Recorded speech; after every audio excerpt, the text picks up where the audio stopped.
Ini adalah proses panen ikan bandeng di Sinedun.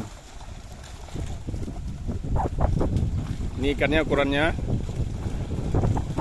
2 ekor 1 kilo.